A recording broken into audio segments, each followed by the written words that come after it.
ça c'est un peu une contradiction de Podemos. C'est-à-dire que quand le projet est lancé, en janvier 2014, ce qui est mis en avant notamment par Juan Carlos Monedero, qui est une des figures de Podemos, c'est de dire on ne va pas faire un parti de plus, hein, c'est un mouvement citoyen.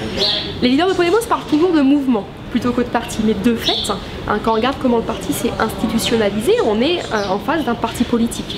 Un parti politique qui a choisi un mode d'organisation qui est assez traditionnel, hein, qui est vertical, qui est assez fortement centralisé, qui met en avant la figure d'un leader, un secrétaire général, alors qu'il y avait d'autres propositions alternatives, hein, des propositions qui mettaient en avant plusieurs porte-paroles à l'échelle nationale, qui donnaient beaucoup plus de pouvoir aux militants des cercles, hein, les militants de la base, et ça été beaucoup contesté en interne, hein, surtout au niveau des cercles, c'était beaucoup contesté par les militants qui ont vu se sont vus perdre une partie de leur pouvoir.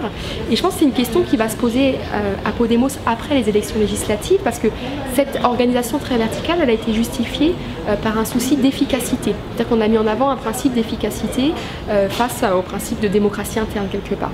Et une fois les échéances passées, du coup, cet argument perd un peu de son poids.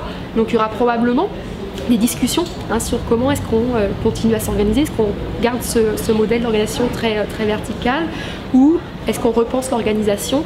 Ça sera des questions qui vont se poser de toute façon à l'organisation après les élections législatives.